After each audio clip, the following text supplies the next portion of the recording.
Trump का एक social media post और तेहरान में हड़कंप मचा है। क्या परमाणु युद्ध की उल्टी गिनती शुरू करने जा रहे हैं ट्रंप? और इससे भी बड़ा सवाल है कि क्या पाकिस्तान में कल होने वाली महा मीटिंग दुनिया पर मंडरा रहे महाविनाश के खतरे को टाल पाएगी?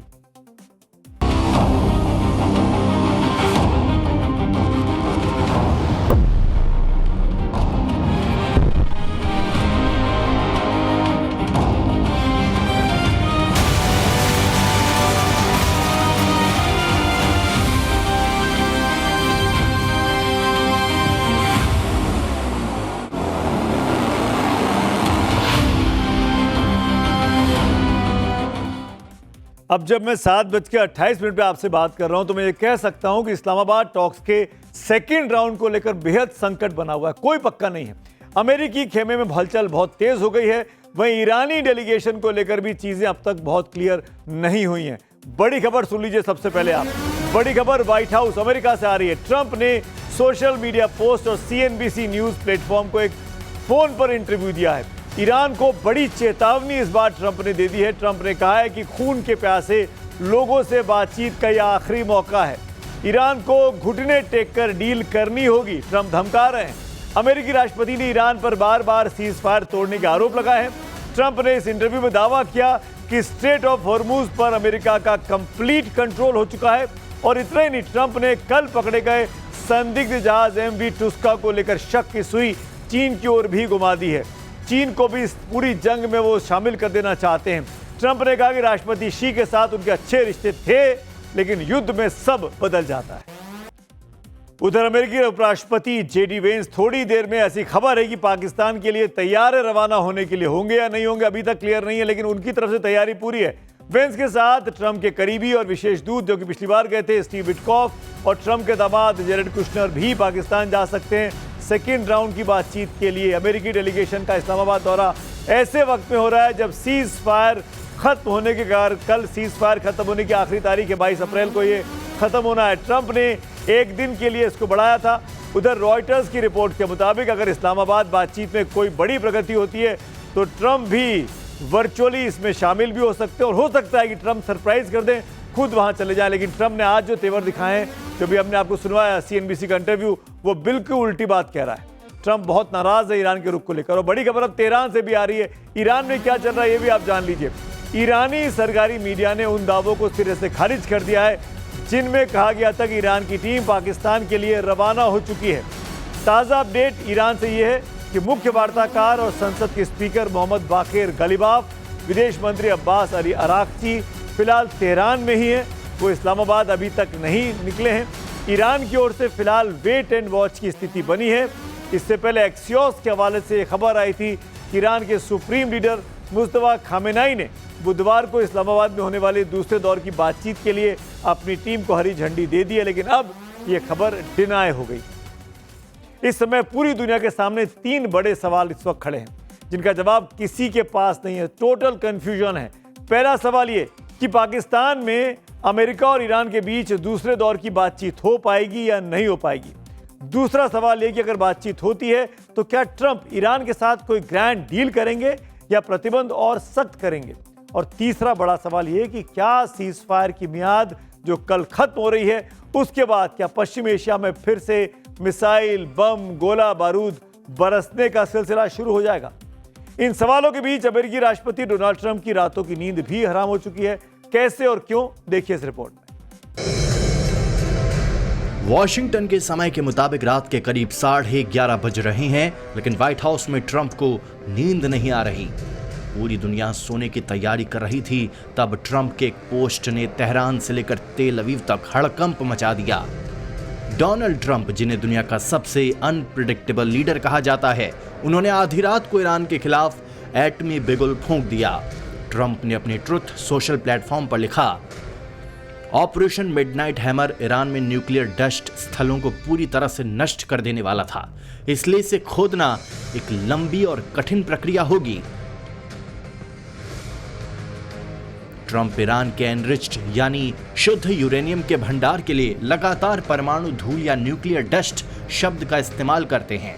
अमेरिका का आरोप है कि ईरान परमाणु बम बनाने के लिए यूरेनियम को शुद्ध कर रहा है। ट्रंप अकेले नहीं हैं। इधर इजराइल के प्रधानमंत्री बेंजामिन नेतन्याहू पहले ही कह चुके हैं कि वो ईरान को परमाणु हथियार नहीं बनाने देंगे। जाहिर है अगले 48 घंटे बेहद अहम हैं। ट्रंप का ये मिडनाइट मिशन दुनिया को तीसरे विश्व युद्ध की ओर ले जाएगा या फिर ईरान के एटॉमिक ख्वाब को हमेशा के लिए दफन कर देगा। डोनाल्ड ट्रंप ईरान के एनरिच यानी शुद्ध यूरेनियम स्टॉक को पूरी तरह हटाने या अपने कंट्रोल में लेने पर जोर दे रहे हैं, लेकिन ईरान ने साफ इनकार कर दिया है और यही ईरान और अमेरिका के बीच शांति प्रस्ताव में सबसे बड़ा रोड़ा है। पिछले साल जून में अमेरिका और इजराइल के हमलों से पहले अंतर्राष्ट्रीय परमाणु ऊर्जा एजेंसी यानी IAEA के मुताबिक ईरान के पास लगभग 441 किलोग्राम एनरिच्ड यूरेनियम था और 200 किलोग्राम 20% एनरिच यूरेनियम था। एक्सपर्ट्स की बात माने तो 60% शुद्धता वाले यूरेनियम कुछ हफ्तों में 90% परमाणु बम बनाने की सीमा तक संवर्धित किया जा सकता है। यही वजह है कि अमेरिका इसे पूरी तरह खत्म करना चाहता है, लेकिन ट्रंप के ईरान के एनरिच यूरेनियम को कब्जा कर लेने वाले पोस्ट के कुछ ही घंटे के बाद ईरान ने यह साफ कर दिया कि तेहरान संवर्धित यूरेनियम कहीं भी ट्रांसफर नहीं करेगा। ईरान ने भले ही अपने एनरिच यूरेनियम सीधे अमेरिका को सौंपने से इनकार कर दिया हो, लेकिन बैकडोर कई विकल्पों पर चर्चा चल रही है। ईरान के एनरिच यूरेनियम को 2015 के परमाणु समझौते की तरह रूस भेजा जा सकता है, जिसमें 11 टन से ज्यादा यूरेनियम भेजा गया था। लेकिन बड़ा सवाल है कि क्या ईरान से एनरिच यूरेनियम को निकालना इतना आसान है? न्यूक्लियर एक्सपर्ट और पूर्व पेंटागन अफसर एंड्रयू वेबर के मुताबिक ये इतिहास का सबसे जटिल यूरेनियम हटाने का ऑपरेशन हो सकता है और इसकी वजह ईरान की इस्फान और नतांज न्यूक्लियर प्लांट्स अमेरिका और इजरायली हवाई हमलों में बुरी तरह तबाह हो चुके हैं। यूरेनियम गैस के फॉर्म में भारी सिलेंडरों में रखे जाते हैं। हमलों में इन सिलेंडर्स के नुकसान होने की आशंका से इनकार नहीं किया जा सकता। पूरा प्लांट अंडरग्राउंड है, एंट्री गेट भी मलबे से ढके हुए हैं। ऐसे में इस जगह पर किसी भी एक्टिविटी से रेडिएशन का खतरा बहुत बड़ा हो चुका है। ऐसा भी नहीं है कि अमेरिका किसी विदेशी धरती से पहली बार एनरिच यूरेनियम को हटाने की सोच रहा है। इससे पहले आपको पता होना चाहिए, इससे पहले 1994 के प्रोजेक्ट सेफियर में कजाकिस्तान से 600 किलोग्राम वेपन ग्रेड यूरेनियम निकाला गया था। इसे स्पेशल कंटेनर्स में पैक कर C5 विमानों से अमेरिका लाया गया था, जबकि 1998 में ब्रिटेन के साथ मिलकर जॉर्जिया से हाई एनरिच यूरेनियम निकालकर स्कॉटलैंड पहुंचाया गया था।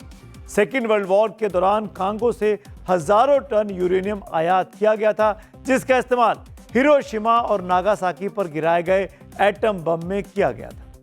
ये सभी ऑपरेशंस तब सफल हुए क्योंकि उस दौरान वहां की सरकारों ने सहयोग दिया था। हालात स्थिर थे, लेकिन ईरान में ये तीनों शर्तें फिलहाल मौजूद नहीं है। हालात बिल्कुल विपरीत है। चक्रियों में हम आपको रोज बता रहे हैं कि किस तरह ईरान के खिलाफ युद्ध छिड़कर डोनाल्ड ट्रंप अपने घर यानी अमेरिका में भी अब घिरते जा रहे हैं। आज आपको वॉशिंगटन से आई इन तस्वीरों को जरूर देखना चाहिए। हाथों में फूल लेकर प्रदर्शन करने वाले ये लोग अमेरिका के पूर्व सैनिक हैं, लेकिन आज ये ईरान के खिलाफ युद्ध और गाजा में नरसंहार के खिलाफ संसद की बिल्डिंग तक पहुंच गए। इस बीच हंगरी से भी एक बड़ी खबर आई है। अमेरिकी राष्ट्रपति ट्रंप के करीबी विक्टर ऑर्बन को चुनावों में हराने के बाद नवनिर्वाचित पीएम पीटर मेग्यार ने इजराइल को बड़ा झटका दे दिया है। मेग्यार ने यह साफ कर दिया है कि अगर बेंजामिन नेतन्याहू हंगरी में कदम रखते हैं तो उन्हें फौरन गिरफ्तार कर लिया जाएगा। बिल्कुल उलट नीति है ऑर्बन के मुकाबले। वजह है इंटरनेशनल क्रिमिनल कोर्ट यानी ICC का अरेस्ट वारंट, जिसे मेग्यार सरकार ने पूरी तरीके से लागू करने का फैसला कर लिया है। ये पूर्व पीएम ऑर्बन की नीतियों से बिल्कुल उलट है, जो हंगरी ही ICC से बाहर निकालने की तैयारी कर रहे थे। 9 मई को पीएम पद संभालने जा रहे मेग्यार ने ऑर्बन की उस प्रक्रिया पर अब रोक लगा दी है। ट्रंप के लिए ये एक बड़ी कूटनीतिक हार बताई जा रही है, क्योंकि अब यूरोप में नेतन्याहू के लिए रास्ते बंद होते दिख रहे हैं। इजराइल के खिलाफ आवाज तुर्की से भी उठ रही है। तुर्की के विदेश मंत्री हाकान फिदान का दावा है कि इजराइल ने दक्षिण साइप्रस के साथ मिलकर एक सैन्य गठबंधन तैयार कर लिया है और यह गठबंधन पूरे इलाके में मुस्लिम देशों के खिलाफ बनाया गया है। तो लगातार अमेरिका और इजराइल पर शिकंजा दुनिया के देशों का कसता जा रहा है। कार्यक्रम के आखिर में आ गया हूं, बात करूंगा पब्लिक व्यू की। उसके बगैर मैं शो को खत्म नहीं करता हूं। पब्लिक व्यू में आज पहला व्यू है नृपेंद्र कुमार मौर्य का। पश्चिम बंगाल चुनाव का पहला चरण बेहद अहम माना जा रहा है। इसमें नॉर्थ बंगाल और सीमावर्ती सीटों पर वोटिंग होगी, जहां सीएए, एनआरसी, घुसपैठ और चाय बागान मजदूर जैसे मुद्दे प्रमुख रहने वाले हैं। अगला पब्लिक व्यू योगी आदित्यनाथ के ऊपर है। राघव कृष्णा लिखते हैं, महिला आरक्षण पर छिड़ा नया सियासी अध्याय, योगी का सीधा संदेश, नारी शक्ति को पूरा अधिकार।